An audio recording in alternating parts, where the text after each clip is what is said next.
This is the Lydian Spin with the Lydia Lunch and Timothy Seymour Dahl, episode number 135. Hello, Tim. Hello. I have a question for you. Please. I'm fantastic as always. Tim, you know better than anybody because you've heard me say it numerous times. What color do I hate the most? That would be pink. Oh, all right. Now, of course, according to color psychology, different colors have different effects on people. And I just want to review back to last week's episode with Brian Lewis Saunders, who's done color experiments, living in a certain color for 30 days at a time, and written books about it as he was painting under that. Okay, but so for example, the color red has been proven to stimulate passion and anger. You know, I've painted many a refrigerator red. They look great. Refrigerators are ugly. So anyway, red has been shown to elevate blood pressure and heart rate, and blue is thought to bring about, feelings of calmness and serenity.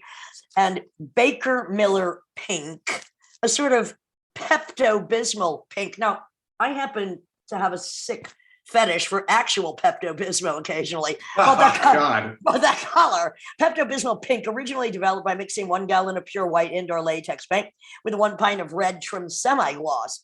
And it is apparently used for mind control. So Baker Miller pink room, they say if it's painted, and it would help to relax, stop yelling and banging, and often help people fall asleep within 10 minutes. The effects of this color are considered so powerful that it began to be weaponized by some sports team. Now, why are prisons painted Baker Miller, aka Pepto-Bismol pink? So in the 1960s and 70s, researcher Alexander Schaus decided to study, psychological and physiological responses to the color pink. I wish he would have studied me, because I, as a contrarian, anyway, by the late 70s, he claimed to have found a shade of pink, which he called P-618, that had a marked effect on lowering the heart rate, pulse, and respiration compared to any other color. Now, to test his theory, Schaus convinced the directors of the Naval Correctional Facility in Seattle that Baker and Miller, hence the name Baker Miller pink, to paint the walls of the facility with this pink color. So then they monitored the behavior of the inmates and found that, quote, since the initiation of this procedure on the 1st of March, 1979, there have been no incidents of erratic or hostile behavior during the initial phase of confinement, and that it took only 15 minutes of exposure to the color to subdue inmates. And the result of this study led to the explosion in the use of Pepto-Bismol pink, which began being used in jail intake rooms or drunk tanks, leading to the nickname Drunk Tank Pink. Psychiatric hospitals and even schools. Now, watching Shot Corridor last night, the Samuel Fuller film about a journalist who decides to check himself into a mental institution, the whole film is black and white. I didn't know if the institution was painted Pepto-Bismol pink, but there's a short color passage in it where one of the inmates is remembering his time in Cambodia. I do recommend it's ridiculous. So, Samuel Fuller, a war-torn filmmaker. A 1982 New York Times article described how a juvenile detention center in San Bernardino, California, started putting aggressive detainees in a room painted Pepto-Bismol pink to much success. During the 80s, Colorado State's football program painted the visiting team's locker room in Baker Miller pink in an attempt to relax the opposing team, a detrimental psychological state of highly charged physical sport. And the impact was deemed to be so intrusive that the Western Athletic Conference governing the body introduced a rule where both teams' locker rooms had to be painted the same color. Was there any references to the movie Pretty in Pink in this article? No, nor Pink Flamingos. Well, Pink Flamingos, because between Simon's kind of little aggressive tendencies and his sugar addiction, I think every time we want to calm him down, get him a giant strawberry milkshake. Well, one with a translucent glass, so just that pink is kind of glowing, and then he can have his sugar fix. And then I'm going to sneak. I was about to get really mad at you and say that this was the same thing as go to sleep, Simon, but this is actually pretty good because at least I get a milkshake, and I love strawberry milkshake. Simon, I am sneaking in to my nearest neighbor, Simon Slater's apartment, and in the dead of night, I am going to paint his bathtub and toilet Pepto-Bismol pink, so he can have a relaxing time in the bathroom where I know he spends an occasional amount of time.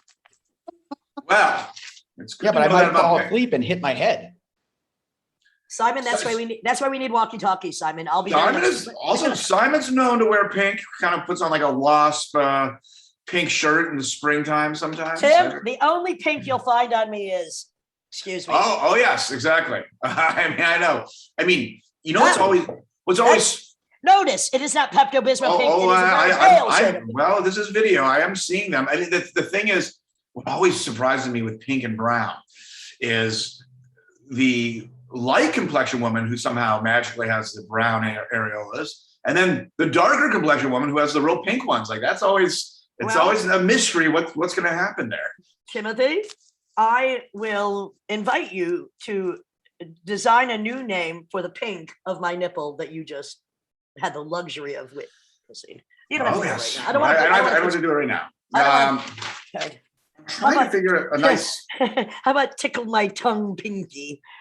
Tickle my tongue. Is that kind of like tickle me Elmo kind of reference? I'm going to spin with that, and I'm not going to go with the tickle me Elmo puppeteer voice guy that got busted for having an affair with a teenage twink. But that's not where I'm going. You know, my next band is called Teenage Twink. Yeah. And I don't mean a band of musicians. You don't think the pandameter, you don't think it's cutting off a little short? Teenage Twinkle Toes? I don't know. But anyhow, I'm going to go from this to Tickle Me Elmo to another children's character. There was a disaster involving SpongeBob SquarePants. Justine Johnson told authorities that SpongeBob SquarePants threatened her and basically told her if she didn't kill her 3-year-old kid, SpongeBob and his crew was going to kill her. And so she started freaking out. And she ended up killing her daughter. She was only 22 and the daughter's 3. So she had a younger brother who was a teenager. He came home. He's like, I don't know if they gave the daughter's name. Like, where's the little munchkin? And and then he's like, she's like, bleh, because she was trying to kick heroin, and she was trying to, with all the dope sickness and all that stuff, she was trying to compensate by binging on crystal meth.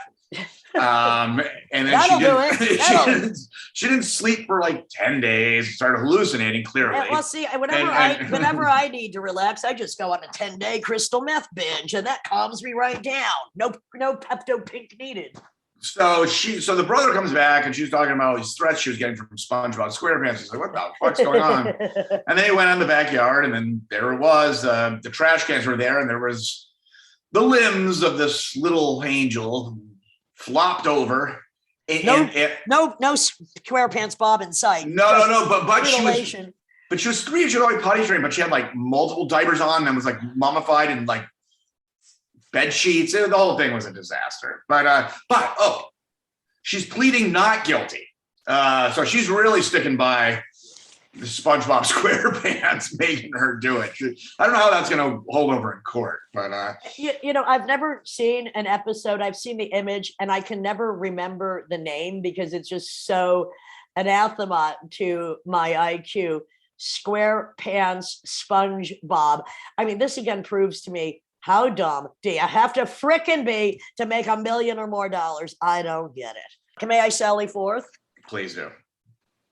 Well, Little Miss SquarePants might have been driven maniacal, but it seems as if, the world of politics is stressing most of Americans out and is definitely negatively impacting their health. Now, this is according to findings from a new study published by PLOS1, and an analysis of several nationally representative surveys suggests that these negative health effects persisted, of course, during the last 5 years, and started to worsen during the 2020 fraudulent presidential election. Now, I mean, obviously, it's not hard to imagine that politics can negatively impact the well-being of human beings. And Americans report feeling especially stressed during any election season. And to me, it's only going to get worse. And especially some people report, of course, how many online harassments have we heard about due to their political views, death threats, etc. I mean, and this goes from people that are running, monitoring the voting booths, to congressmen, to school board members. And scholars call politics a chronic stressor that weaves its way into the news, social media, and popular culture. And scholar Kevin B. Smith, he wondered whether the increased polarization of American politics may have exacerbated this issue. And he conducted a series of studies to investigate exactly how much politics is impacting US public health on a large scale. And quote, there have been a number of studies indicating that people see politics as a significant, don't we, source of stress in their lives, and even anecdotal evidence that therapists are seeing more people. And it's actually attributed to the higher rate of suicide that's happening now because people can they prove that? I mean, I know suicide's up for a lot of reasons. Can they prove it just like the whole chaos of perceived politics is driving them? Yeah, well, I mean, okay, so this was a 32-item survey, and it measured the psychological, physical, and social health impact of political engagement. And they were validated by many studies that said the surveys address factors like loss of sleep, stress, suicidal thoughts, and even suicide. And the data reveal that about 40% of Americans said that, yes, politics are a significant source of stress in their life. Now, taking into account that the US population at that time, we're talking about the 2020 election, right? It's estimated that 94 million Americans feel that politics, this might even be an underestimate, have contributed to their stress level. Well, yeah, I mean, it makes sense. I mean, first of all, there's so many moving parts in society and all that stuff. So, I mean, really, like politicians are just kind of there controlling it all. They're not. But one thing their job is, well, one is actually regulation to kind of keep checks and balances. The other one is just kind of keep at least the perception that things are kind of calm and in order. Of course, under Trump, he was a provocateur, and he was picking fights with society, stirring up the pot every day, which, you know, has tremendous psychological impacts. And then, of course, the fact that we have all these celebrity politicians now. So they basically, rather than just like doing their job, they're basically trying to get camera time just to kind of feed their own celebrity existence. And it's just totally narcissistic and has nothing to do with helping society and being productive. And it's just basically, well, look at me, look at me, look at me, look at me. And, you know, all right, well, I guess that could have an impact on people. I don't know if you read this fact that just popped up on my newsfeed today, but do you remember when Trump was going on about, showers and toilets don't flush. You got to flush the toilet 10 or 15 times. I mean, look, we know the guy is full of shit, but come to find out, he was flushing documents down the toilet. So no wonder he's complaining about, we need to increase the water flow in showers and what a freaking idiot. I know. Oh my God. Well, I mean, and how about, also, I love this, that he's notorious for ripping up documents. Didn't matter how important or not important they were, ripping them into four, sometimes putting them in his pocket, and all of these burn bags he had, which is absolutely against the law. You're supposed to keep records of everything that goes down in the freaking White House. And they just busted into Mar-a-Lago and took out 15 boxes of, I would think, incriminating evidence, including his Sharpie that drew the hurricane map fraudulently and his love letters from the great and mighty supreme leader of Kim Jong-un. I thought you were referring to his man boobs when you said burn bags. But anyhow, I was a little off here. You threw me. Sister Mary Margaret Kruper, she's going to have to go to jail, 80-year-old nun, who's also a principal of some Catholic high school. What's it called? St. James Catholic School in Torrance, California. Anyhow, she was basically stealing money from, charity donations, scholarship funds. Basically, she embezzled $835,000 for her solo trips to Reno and Las Vegas so she could play slots. I bet she was playing with slots the whole time she was in the nunhood. Come on. Well, they make different types of quote unquote slots in the nunnery. Let me ask you this, Tim. Is it famous pastry place in Chicago called Schlotzsky's? No, that's a shitty sandwich shop. Okay, I love the name Schlotzsky's. I always use it when I don't know the monetary valuation in any country. I always call it a Schlotsky, or I always think of really bad pastry as a Schlotsky. I just love that. I don't know why. There's no relation to what I will play one or two slots every 10 years. I'll be like in some like Vegas airport, or I remember one time I did a tour and we were going to the West Coast, and it was like San Francisco. And the next show was like Portland, Oregon. So you have this fucking 11-hour drive. So we have a day off, and halfway we're like, where do we eat? We're in the middle of the fucking woods, but there's a casino there. So they got a little food court. So you stop there. So I had like the little $20 leather boot prime rib dinner special. And I was like, you know what? That thing sucked, but I had to eat. On the way out, put a little coin in the slot, and I got $20. So I got my meal back. I didn't play more. I was like, well, good. At least I got my meal paid for. What I call a happy meal. Now, I mean, this is something that, you know, all my serial killer enthralled ladies might like this story. A group of tenants have been left horrified after they made a disturbing discovery in the attic of the rented house. Now, the housemates were tipped off after a former tenant walking past the house told them there was something in the roof, but they were not really ready for the unsettling display they found. So they posted, of course, a video which shows the troubling scene, and what appears to be a stalker shrine covers in the attic one wall photos of a young man playing football along with dusty clothes and gross, quote unquote, samples in plastic bags. Alongside the collection of faded photos pinned to the brick wall are dusty sport shoes and long football socks, as well as Ziploc bags containing used Band-Aids, cigarettes, hair, and unknown liquids. Nearby is a hanger with a leather jacket and a pair of ripped jeans. Now, Matt Martin, whose girlfriend lives in the house, said the housemates were shocked by the collection. It was really scary stuff. Everyone in the house was pretty much terrified. There was some creepy stuff up there. He added the dusty photos and curled negatives are thought to date from the early 1990s, and they show a football player and another man. The landlord reportedly claimed they had been warned by the builders doing renovation on the house before the group moved in that there was something up there. They said, don't worry about moving. Don't worry about moving in. I don't think there's much up there. Well, after posing a video of the attic shrine, obviously they contacted the police. We called the hotline and they pretty much just said, hey, if there's no body parts, don't worry about it. Well, I think one of us is going to have to do the dirty work and get it all down and throw it out and make sure that it's all gone. The landlords bought the 4-bedroom terrace house in 2016. And the advertisement when they were renting it said it was being offered for the first time in generations and had a circa 1970s kitchen and family room. Yeah.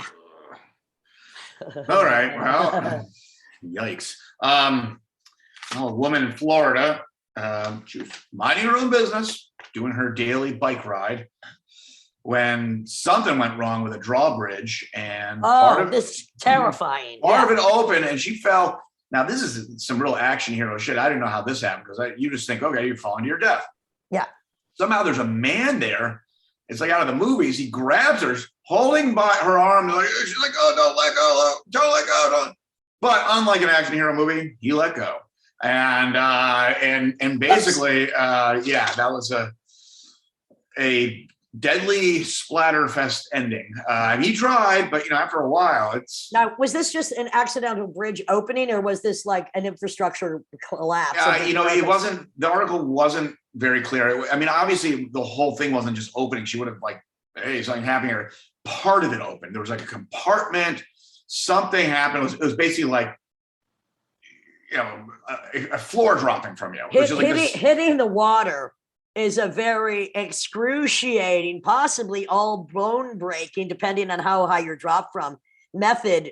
After you reach once you're getting closer to that maximum velocity, water's actually often more dangerous than land. So if you're going to crash with a plane, upon impact, not about like what happens afterwards. Upon impact, landing on, well, not landing because Sullivan landed, but crashing on the ground versus the water is actually more deadly than crashing on water upon impact. Crashing on the ground, it's like a say you get an old Coke can. It's like crunching it. Water at that speed has infinitely more points of friction. And at that speed, so it just shreds it like a fucking paper shredder. you're pretty much fucking done. That's pretty much a torn sheet of flesh once you hit that. Yes. Anyway, speaking of flesh that could tear other things up, our next guest. Hold on, I got one more story. And it includes, I know, but I really want to, I was trying to segue this. This is another bike story. This is a good one. Martin Volopis, 32, Tucson, Arizona, tells his wife or girlfriend, I had a hard week's worth of work, and I'm going to take my little hick motor dirt bike for a little fun times. And well, he doesn't return. And 4 days missing. Well, he falls into some kind of crevice, manhole, and he's like sinkhole. He breaks his spine. He's basically paralyzed from the waist down. He's like giving up. He's like trying everything. He's like, oh, no one's hearing him. Then when he's basically just giving up on day 4, a homeless guy kind of peers in the hall and goes, hey man, nice bike. Can I take a ride? And the guy's like, listen, you can have my wallet, my phone, my watch, you can have the bike, anything, just give me some fucking help. And the homeless guy was like, hey, I was just playing with you. It's cool, man. It's cool. I'll go get help. So he walks over to the Circle K, and this guy's covered in shit. And Stallion was like, hey, there's a guy wiped out a bike in there. And everyone's like, get this guy out of here. Like, no one's listening to him. He's like, come on, you're going to come. There's a guy who's like suffering. And they're like, get out of our store. Well, one person's like, I think I heard in the news that there's this guy missing for 4 days. We should maybe check it out. And by the way, in those 4 days, and this is where I'm going to bring the animal story, like droves of coyotes were coming and like biting this guy. He was like paralyzed. Oh. He was like fighting them off and stuff like that. Oh. So because he was basically just like free meat there. Well, he gets saved. They're stabilizing him. They're already showing some little positive signs with a sensation in his toes, and he's stabilized. But then everyone's like, this guy saved his life, this homeless guy. But they just didn't know. He just ran off into the sunset. Like, who is he? He turned around at one point. He's like, who are you? He's like, you can call me Coleman. And so they've been looking for him. They finally found the guy, and people were like, go fund me. They're going to give him all this money. And he's like, just leave me alone. I love being homeless. I don't want anything to do with any of this. Just get away from me. Coleman. Exactly. Hats off to Coleman. Look, one cannot, the same way you can't summarize any group of people, the homeless cannot be put, excuse the metaphor, all into one camp. They can't be put into one camp. There are people that just do want to be left alone and off the grid. There are others that for financial impossibility or mental health, there's mental a lot health. There's so many reasons. And right now, as much as ever, and of course, America being, at least in the industrialized nation, probably the country that has the most homeless people, because we have no concern for the individual's life when they fall on hard times, because the wealth gap is so immense, and people that have full-time jobs still living in their cars. It's just pathetic. But anyway, to go on to a cheerier subject, somebody that has survived possibly the car crash, if not the car mangling, committed by the lead singer of his band, the Plasmatics, Richie Stotts, is with us. And as we know, Wendy O was not shy of destroying cars with a chainsaw, as well as other things. This is the Lydian Spin. Lydia Lunch, Tim Dahl, our special guest, Richie Stotts.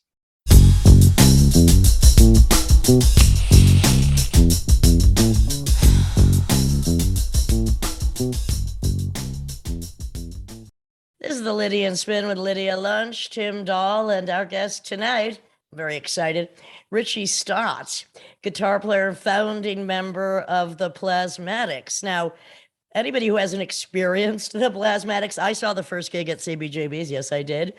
They were a cross between Mad Max, Motorhead, punk rock, Times Square. Richie, I used to see you on the subway with your blue mohawk carrying a guitar. You were one of the first that I ever saw musicians or anybody other than Travis Bickle, I think your inspiration from Taxi Driver, to sport a mohawk, but yours was huge and blue. very fetching, I'd say. And the Plasmatics were known for, besides having the most ferocious female singer probably ever yet still, chaotic, destructive, chainsawing guitars, destroying speakers, blowing up televisions, blowing up automobiles. Just a ridiculous spectacle, which was much needed at the time because a lot of things were quite staid. So welcome, Richie. Thank you for having me on, and thanks for the introduction. That was a nice introduction. Yeah, I was talking to a friend of mine, and I said, "Were we at the first Plasmatic show?" This Vicky Galvin. Yeah, she goes, "Yeah, we were there." I'm like, "Yeah, we were." So let's start at the beginning. What were you doing before the Plasmatics? Because they were pretty full on, full force musical mayhem. Yeah, it's a big question. I won't. I'll try not to go into too much detail, but I came down here in 1973, and I went to college. I grew up not too far north up here in a small town, upstate New York. They call it upstate. What town? What town? It was a town called North Salem near Brewster, New York. Oh yes, Okay. I know Okay. where that is. Right. Because I'm And I from went- Rochester, and so was Wendy. So was Wendy O. Williams. But that's way up there. But where you are is like not so. Well, that's it- just another weird sideline. Go Yeah, ahead. yeah. Okay. Right. Upstate people, real upstate, don't call it upstate, but New Yorkers call it upstate. And I went to a college upstate, Fredonia, New York, and I left after 2 years, and I met an artist, a friend of mine who's an artist, Michael David, and he's still around. I'm still friends. And he ended up going to Parsons College, Parsons School, and I was working in a factory up in Brewster at the time, and I wanted to be a musician. I had no idea how to do it. I wanted to play guitar. I love blues, Muddy Waters, and all that type of stuff. Grateful Dead, Jefferson Airplane, Blue Cheer, Mother's Invention. I had an eclectic sort of background of what I like. And he said, "Why don't you come down to New York?" And at that time, the New York Dolls was just ending, and the Ramones and punk rock and all that stuff was coming out. I was at Hilly's. I was at going to CBGB's before they even had music, you know. And Hilly was like, "Oh, you're the number 2 customer here." And I saw television there, and Patti Smith was opening. She was just reading poetry. And by the way, New York at that point, I mean, a lot of people know about the late 70s and how destroyed it was, but the early 70s, it was devastation zone. Like that's when I first ran away because of the New York Dolls. And for instance, Bleecker Street leading to CBGB's, there was nothing. It was a ghost town. It was really, really creepy New York in 73. Totally. I my first place to live, I got off the subway at Astor Place, and I was living on 88 Bleecker Street, and ended up living on Bond Street in this loft, for a 3,000-foot loft, one Bond Street. We were paying $300 a month, and we were right down from CBGB's. But if you went past Broadway, it was scary. East of Broadway, it was scary. Forget Second Avenue, it was dangerous. And Avenue, it was like, so it got good by 76, 77. It was, they burnt a lot of buildings out. It was even better, but it was so dark in 73. I'm really glad. I mean, I came down, I was 13, 14. I had to go back and get some money, but I saw what it was. And I'm like, okay, I'm coming.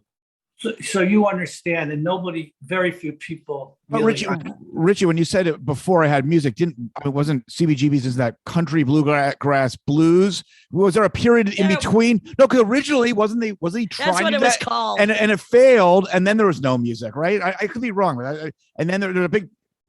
Yeah, I have a vague memory of going into CBGB's I was going out with this girl. She was from Bulgaria, you know. Oh, yeah, I know Bulgarians. And it was like, wow, it was great. And she smoked these cigarettes in a, what do you call it, a holder and stuff. And we'd go over, she was sort of new to what the places to go. And I remember going over there, if I remember correctly, there was sort of couches or something in there where you could walk around. Well, anyway. And it stunk. It stunk.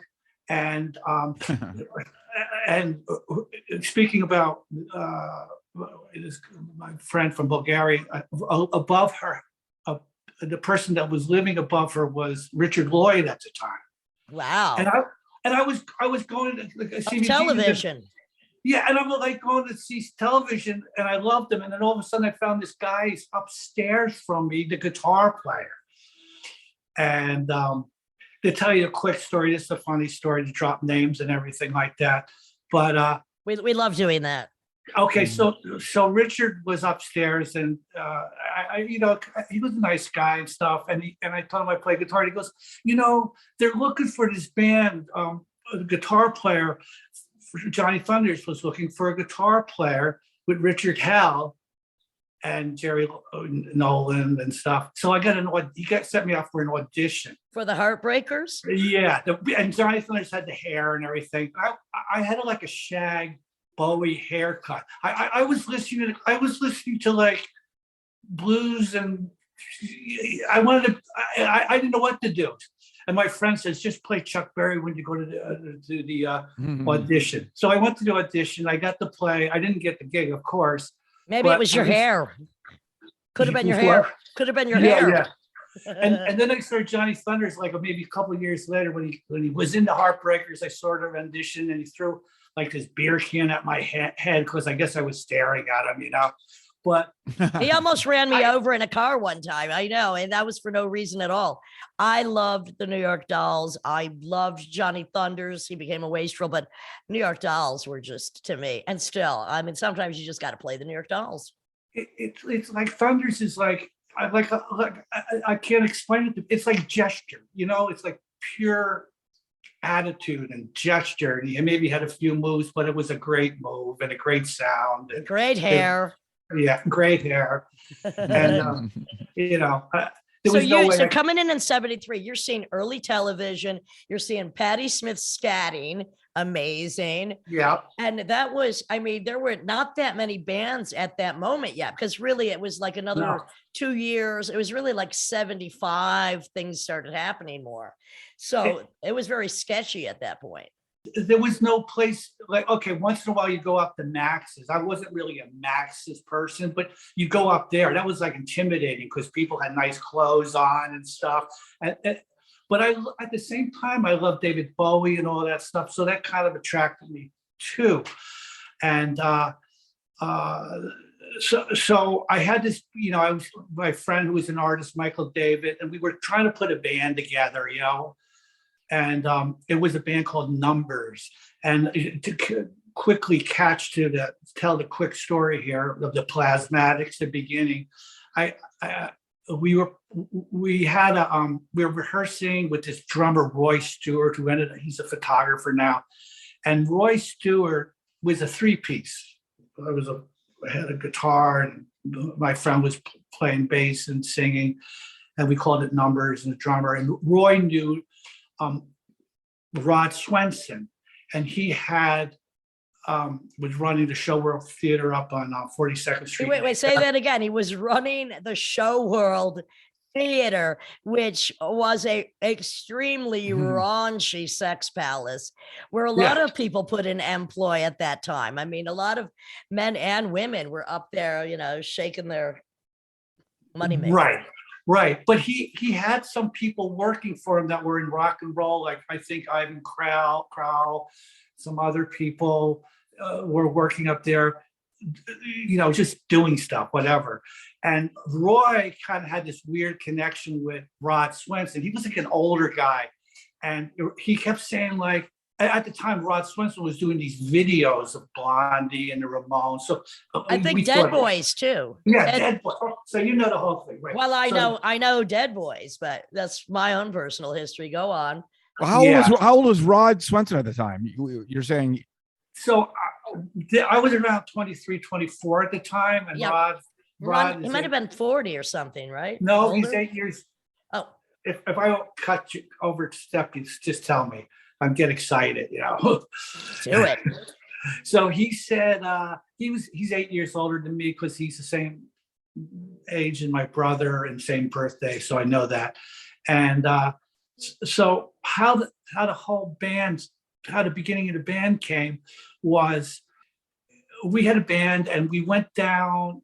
we were trying to get gigs. Of course we couldn't. CBGB's was at this time starting to be impossible to get a gig. My dream was to play a weekend at CBGB's. That was it. You know, I didn't want to play Madison.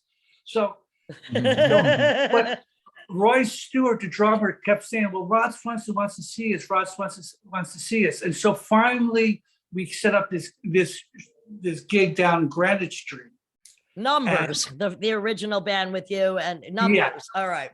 Right. And there was this band called the New York Niggers, and they were I don't know if you know this band, Abe McSpade, and I did not know him. No.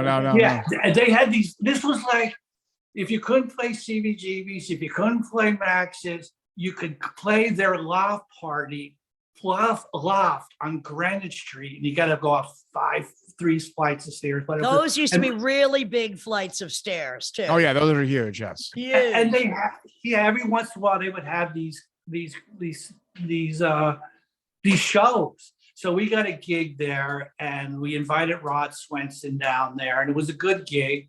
And the music we were playing was kind of like inspired by like the Damned and the Pistols and the Ramones, but it kind of had guitar solos, you know, like we kind of jammed a bit, not jammed too much, but a little bit. And so Rod Swenson came, and finally I approached him. He thought Roy was the leader of the band. There was no leader, but I finally approached Rod and said, you know, are you interested in the band? Roy, a backtrack here. Roy said that Rod was interested in the band, and I contacted Rod separately and approached him, and I said, "Are you interested in the band?" And basically, this is the proposal that he gave me. He said that I'm looking to put a band together. I've been trying to manage a band. I've been doing videos, but I can't find the right band. So I decided I want to put my own band together, but I want Wendy Williams to sing, but she hasn't sang before in a rock band, but I'll take care of her if you can put the band together, because I have no idea how to put a band together. And how about me and you write some songs? And obviously you'd been practicing the guitar now for a few years because you wanted to be in a band. And you were in a band. Yeah, so I wrote some songs and put lyrics together, and we rehearsed, and Rod had a little money from selling his motorcycle and some video stuff, and he said, I have enough money for put a single together. And he was a promoter. You know, you got to understand this guy. He's like a wheeler dealer artist, which there wasn't that many in the day. There were some in that day, but it was important. Exactly. It was great to have somebody like that, you know, for you, especially if you're doing something more showy. There was no bigger show than the Plasmatics outside of Kiss. Well, the show hadn't been created yet. The show was kind of like we didn't know what was going to happen, including Rod. I don't. How did Wendy look when you first met her? I mean, because she's so, you know, that she's so icon. She's such an icon with that lean, mean, murderous machine of a body, and then the mohawk. So, did you both simultaneously decide we need mohawks? How did that even happen? No, she didn't have the mohawk. She had kind of like a. Fluffy hair, like a. I don't want to like say anything. Like Carla Bley, kind of this kind of like frizzy, kind of like a shag. I've seen pictures of different haircuts she's had. I don't know from what years. Doesn't matter. Doesn't matter. The haircut. Let's get to she comes in, then what happens? So she kind of had reddish hair and like a Barbie on acid type of look, you know, that's what somebody said. Mm-hmm. So we did our first show at CBGB's, and then I brought in one of my friends, this Chose Funahara, who's, you know, he's a Japanese guy with a shaved head, and he, you know, he had a beautiful bass, and that was a key thing, a good looking bass. and we got a drummer, Stu Deutsch. I think we did some auditions for that. So we put the band together. It was a 4-piece. And so we got up on stage at CBGB's, and Wendy's, I look over to my right, and Wendy's got her top off. So I said to myself, I got to get on board here, quickly, if I want to be part of this or get in on the fun or whatever you want to call it. And so I think I sprayed my hair silver, and that was kind of lame. And then I was watching, Taxi Driver, and I remember calling my drummer up, and I said, Stu, his name is Stu Deutsch. I said, Stu, if you don't get this haircut, I'm going to get it because everybody's going to have it tomorrow. I just know it. And so that next day I shaved my sides. How did you get the blue? Did you go to Manic Panic and get the blue hair dye? I think I went somewhere else first, and then I went to Manic Panic. But the hair, I realized that the blue, once you start doing stuff and you get in the groove of this, then everything starts falling into place. So the mohawk, and then I'm like, this is not enough. I'm going to bleach my hair. Then I became an expert at it, bleaching the hair. I made it blue, and that wasn't good enough. And then I remember I think it was Wendy. We were going to a gig, and I says, I like the dolls, and they're kind of glam and Bowie, but I felt like it's kind of like they're dressing in drag a bit, So then I thought like a nurse outfit, but not like not a nice nurse, a man, like a man wearing a nurse outfit, like without like just it's just a guy that's like somebody that's. It wasn't trying to be pretty. It was very fetching, though. A little scary, a little off-putting, but curious. Yeah. Horror hotel look. Come on. Yeah. Put it out there, Richie. Horror. Exactly. So exactly. You had the you had the nurse's outfit, which led to the French maid outfit. And one time I had a Playboy outfit. Not Playboy. Oh, yeah, the Playboy with the ears. I went nuts. I became an expert at all this stuff. I remember this girl from the Cramps, she came to my show and she was like, you're not really scary, And I mean, I don't know what she was trying to say, but I wasn't trying to be scary. I was just trying to have fun. But at the same time, really push the buttons and be part of this Plasmatics. Well, let me ask you. So West Beach, was that later? Was that right? So okay. Why did I think he was part of the original crew? He wasn't. Okay. Okay. Then. Well, wait. Let me just hold you up for a minute. The Plasmatics were freaking scary. Okay. I'm sorry, but they were. So I don't know who came up to you from the Cramps, whether it was Ivy or Miriam. But it doesn't matter because you know what? You were freaking terrifying in a really audacious way. Yeah. Well, I think we did. Like when we started that show, I'll just tell you, we'd have these things where the show would be like, we'd have dry ice on the show and Wendy would come out and smash something. And then it was like 1, 2, 1, 2. Fuck you. And then we would just start. It just hits you. But to be dressed and in character, I hate to say this, you become a different person. It's like you're playing a part, but that part actually, when you walk down the street, becomes you become it. Yeah. Yeah. And it's not like I was just a mean person on the subway. But excuse me, Richie, as I said earlier, I used to see you on the subway with your blue mohawk, and I'm just like, holy motherfucker, balls out. Would you get hassled a lot or not? Were you just so fucking freakish and weird that nobody would hassle you, or would you get hassled? And yeah, I made it a point that I refused to wear a hat or try to cover that up. I'm saying, this is me, I'm going. And I did take some flack, and a few times I had some incidents where people gave me a hard time, of course, mainly in New York. People don't realize every 5 steps you could get hassled in New York for one thing or another back in that period. The 70s, it was street hassle to the max. Every 5 steps, you'd have to be I just started telling jokes, so I always got away with it. But it would just be a nonstop barrage of bullshit out of lonely, desperate, stupid, ignorant people's mouths. Just they couldn't shut up.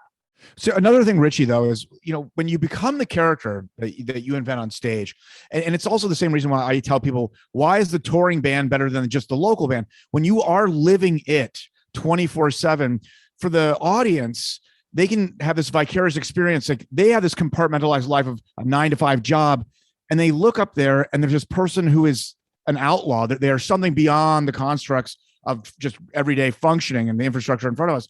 And so it's just, it takes people out of their own identity, out of their own reality. So it's something that ultimately it's magnetic. They're drawn to. I want to absolutely, Tim. Back to, the Plasmatics pretty much shot up pretty quickly because there was no equivalent to it, and Kiss is not the equivalent because they were. I've had my experiences with Kiss, and they were just too clownish.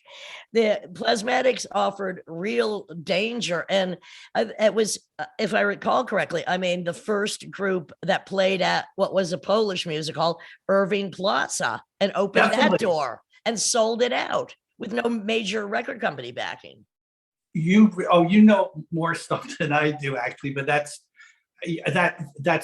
true. And a friend of mine, a really good friend of mine, he just says, I don't want to compare it to professional wrestling, but it's like, it's. I do.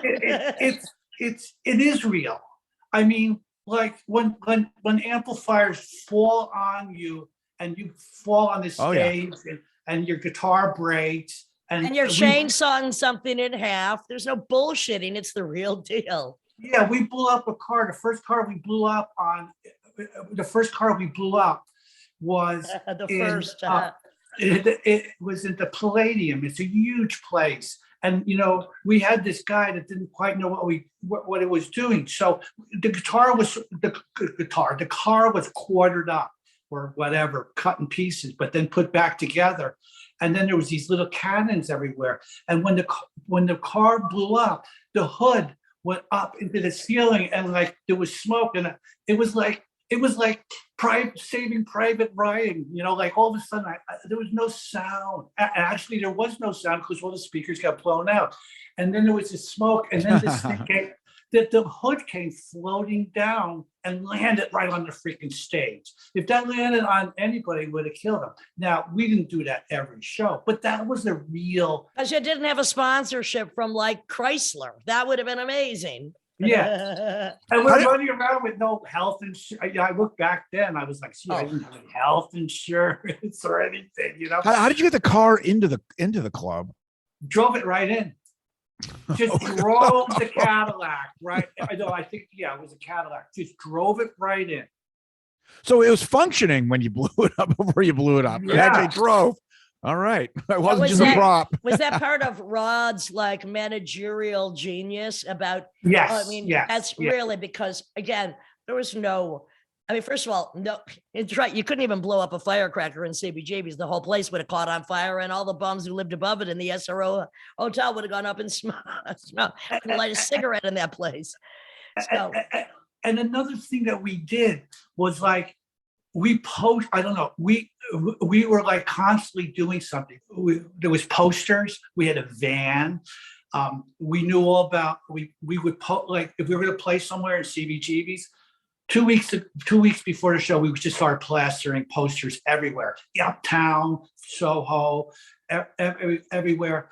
And if we played Boston, we took the train up there and took a cab to wherever you're supposed to poster up there. So we did all this extra stuff, which is what we used to have. We used to have to do that. You used to put posters up. You had to do it.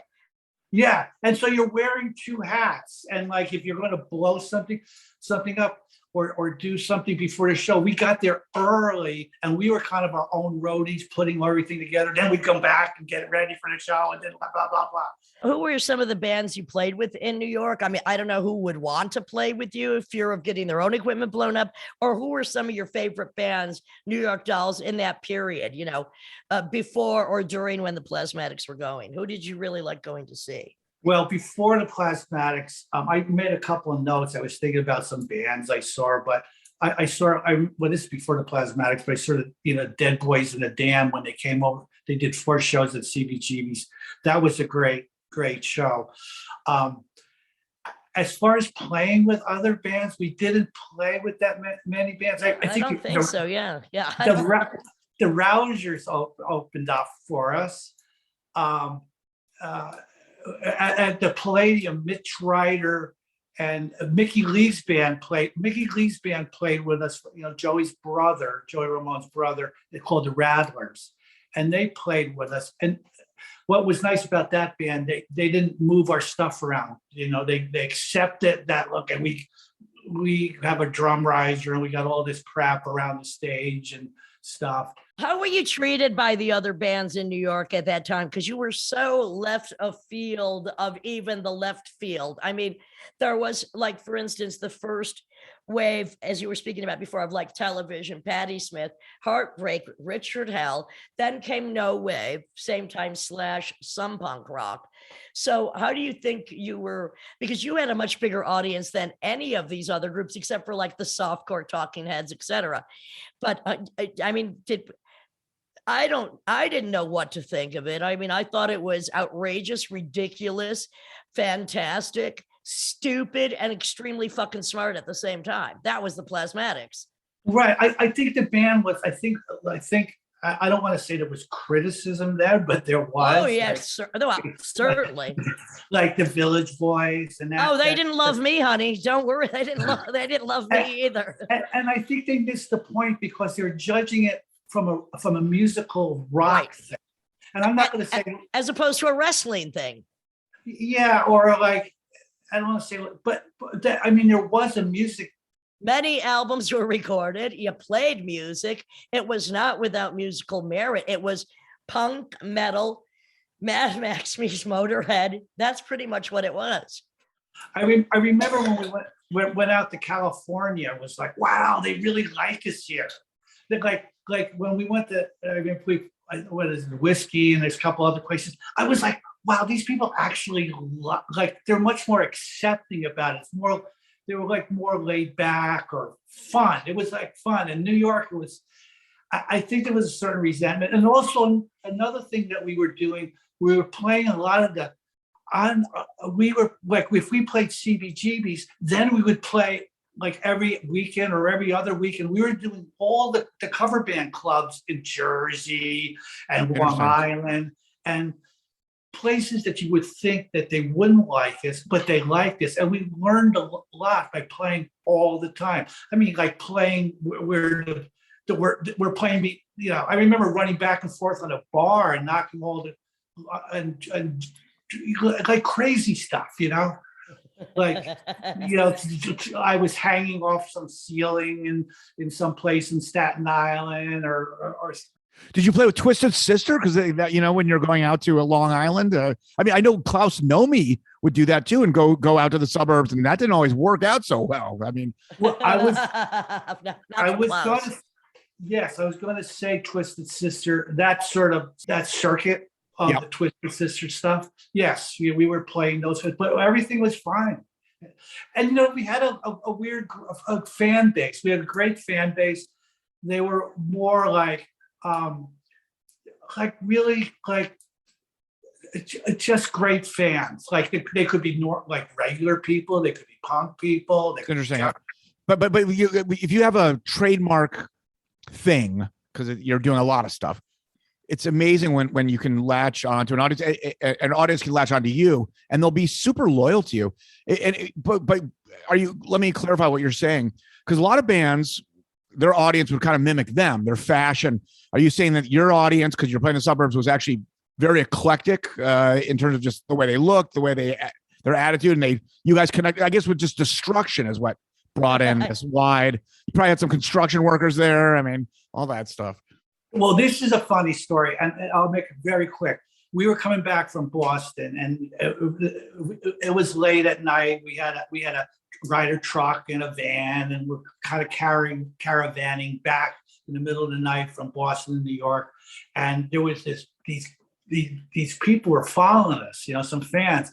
And there's one fan, her name was Lisa, and there was a couple of guys in the car. We were watching in the rearview mirror, and all of a sudden, like, where did they go? And we just kept going. I guess they went off the road. Or I mean, they not off the road, but Exited. Well, actually, they did go off the road. We found out later on, and this guy shows up at the show he was in the car, and he had this contraption on his head, and he's in front of the stage. I says, "Oh man, there he is!" And I'm like grabbing the thing on his head, and you know, I'm like shaking it, and Oh boy. And I'm like telling, like, I think it was Wes at the time or something, like, "Oh, Braced Man, this guy named Braced Man came to the show." And he started coming to the show. They had a big accident and he hurt his head. And it wasn't, I thought You it was weren't something helping it anyhow. I thought it was like Pinhead or something from, what's that show? Hellraiser and stuff like that. Oh anyway. no! Oh no! Richie, I mean, Richie. that's, that's going a bit far. So, Richie, the fun lasted for a while. What made you depart the Plasmatics? Okay. I just want to answer Tim's question before Wes came on board. Yeah. Wes Beast came on board about a year later. We needed from the original, and going to just between that and Lydia's question. Real quick question: the chainsaw. Did you take that from Suicide? Was that collective consciousness? No, that wasn't Suicide. That was Von Elmo. No, but Suicide took chainsaws to like an. Von Elmo did. I thought they both did. I don't think Suicide did. Really? I thought Suicide did chainsaw. Anyhow, I never saw Suicide with a chainsaw. I saw Von Elmo with a chainsaw. I remember that. Remember there was a theater on 8th Avenue and something street, 8th Avenue, 21st Street. What was the name of that band? I don't know. And that would be a question to Wendy or Rod, because that was their territory. expertise. Yes. Well, I did have a seance if I wanted to ask Wendy. Did Rod have most of the ideas for the show aspect, like the blowing up of the cars, the chainsaws, the crashing cars? Yes, but he didn't have the idea for the chickens. I had the idea for the chickens. Wait. Remind me of the chickens. It was one of the things that didn't pan out. I came up with this idea that when he shot the shotgun, she had a shotgun and she would shoot, you know, speakers out. One time she missed. She hit me in my leg, and I still have a scar. It's just blank. Wow. I have a scar. But I said, "Oh, we should have chickens." And so I would go to this to the chicken coop. The chicken coop. Basically get the chickens, put them up on the roof, up in the stage, and when she shot, somebody would let the chickens go, and then I would collect them at the Ritz. I remember running around collecting them, and I'd bring them back to the guy and resell them to the guy. Oh, amazing! Yeah, but not all. You know, like not all the concepts. I mean, not all the concepts. No, but because I read that Rod basically saw Wendy performing at sex shows in Times Square, and did he approach her and say, "I want you to bring this to the stage," or she just kind of just did it on her own? Was that like something they talked about before, or that just like it was in her nature? It's like, okay, we're taking off the clothes, and that's just part of who she is. I think like we used to rehearse all the time, plan this stuff out, and we were rehearsing this little tiny room. So we'd be like, okay, you stand there, and so if we play to a bigger stage, it would expand. So we'd kind of get the basic choreography in place. Okay, here comes the chainsaw, and now this. But it was sort of there was an improvisational chaos to the whole thing. Okay. So as far as everybody, like okay, I banged my head with a guitar a couple of times. Okay, I'm not going to play it behind my back like Jimi Hendrix, but I'm just going to bang it against my head. And then a couple of times I started bleeding. Okay, I got a couple scars here still, but then Rod said, great, that's a great idea, but you don't need to bang your head. You can put some fake blood there. You know what I mean? So I would sometimes sneak behind, I bang my head, I sneak behind, put some blood. But then sometimes I realize, whoops, I don't need the blood tonight because I missed, like I was bleeding. So that's what I'm trying to say about the professional wrestling. So sometimes it really was happening. And that was, it started off by accident. Then we brought it into the show. I'm a big fan of early so-called professional wrestling, especially the Southern foundations, but we won't go into that. We've talked about that before. Did Wendy know, did she have any musical did she have any musical interest? Did she like any bands? I mean, did she know the music of Alice Cooper, the Stooges? What was her deal before the Plasmatics? She liked James Brown. I don't think she liked Keith Richards, which kind of bummed me out a little bit. Was Keith Richards someone that was consistently brought up? I mean, how do you went right to Keith Richards? I don't think she liked, I'm going to go this far. I don't think she liked Keith Richards because of the drugs and everything like that. But did she not do drugs? during the band, when I was with her, she wasn't doing drugs or drinking. Were you doing drugs or drinking? I drank. I didn't play stone, but all right. All right. We have to dig that one. I mean, I heard rumors that she was kind of straight edge-ish, but but it was never really confirmed. It was just kind of like, who really knows what's going on? But because she was kind of a health food nut, right? Yeah, Wendy was like, I mean, this is kind of boring, but she was a great cook. And I've learned a lot of really great. I started, one of my first jobs was in a restaurant, and so people go, oh, what was Wendy like? I said, well, we kind of got along with the food, and she taught me how to make, hummus, and food can bring people together. We know this. Yeah, that's how I got my name, by stealing food for the Mink DeVille. I mean, I read that she also did, like, she was a macrobiotic for a while, or she knew about that stuff. I mean, she was she was very serious. She became more and more serious, like eliminating more and more, maybe processed foods and stuff like that. Yeah. Yeah. I don't think she ever ate processed foods, but yes, she's a very, she was a vegetarian, I think, ended up being a vegan. She was like growing her own wheatgrass in where they lived in a loft. I don't think it's such a great juxtaposition, because it's pure violence. Then it's pure violence. I mean, I always thought of her as and this I say is a high compliment. I always said, Wendy O. Williams, it was the voice of vomit. I mean, that voice was just enough to scald the hair off your balls. Well, you're bald now. I don't know if that's because of her singing so close to your head at the time. I'm not sure, Richie. I'm just saying. That's just like that's being 68 years old, and this. Oh, well, now let's get it's the natural course of things. So let's go to so you're in the band for the first 5 or so years. What happened? Right. What was the fallout? Well, Gene Simmons.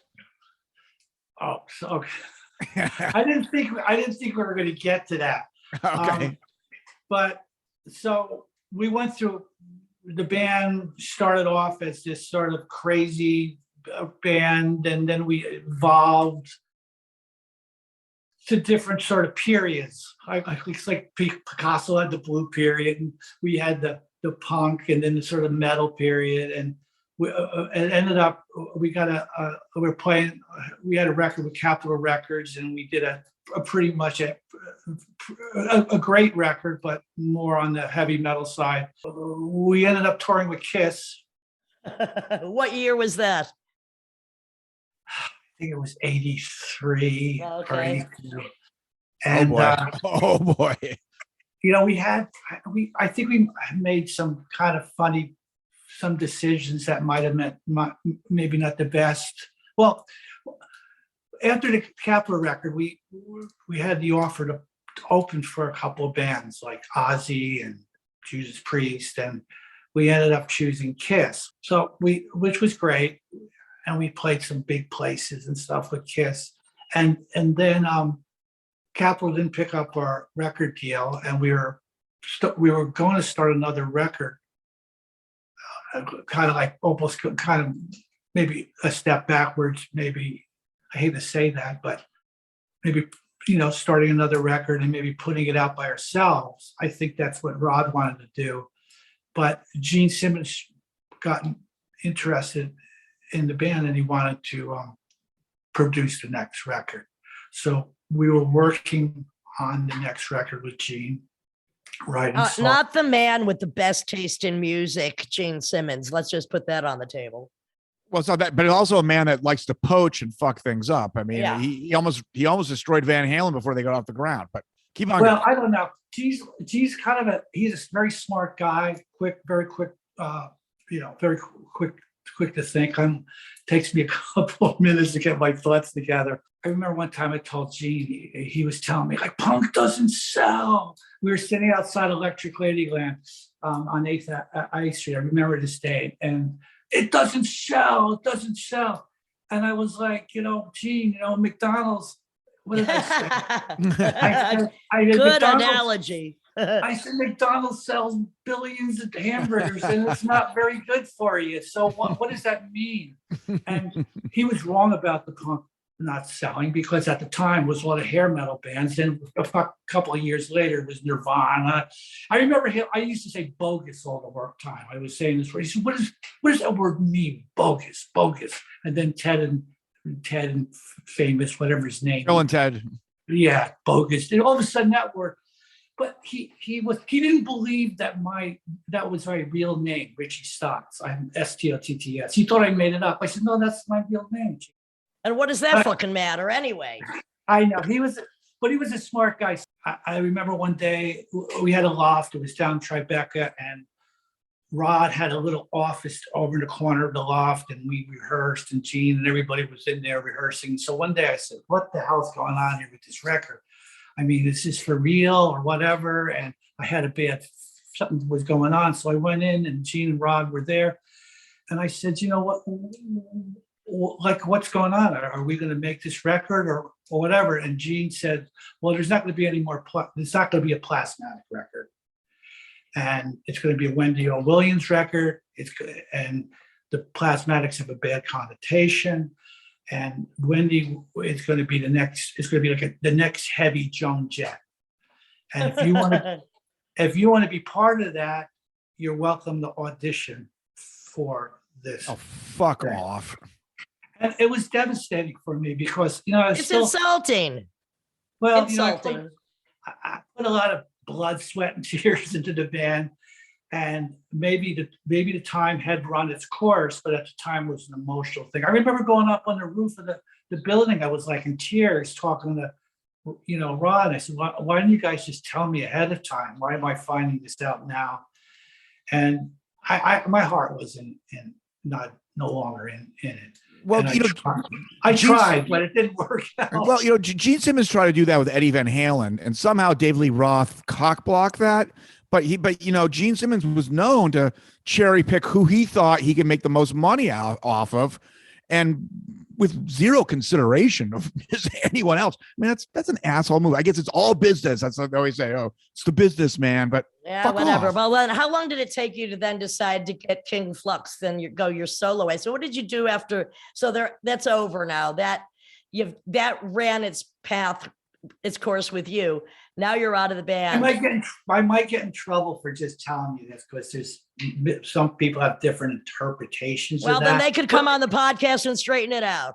Okay, but it's so silly. It happened so many years ago, and who really cares? We do.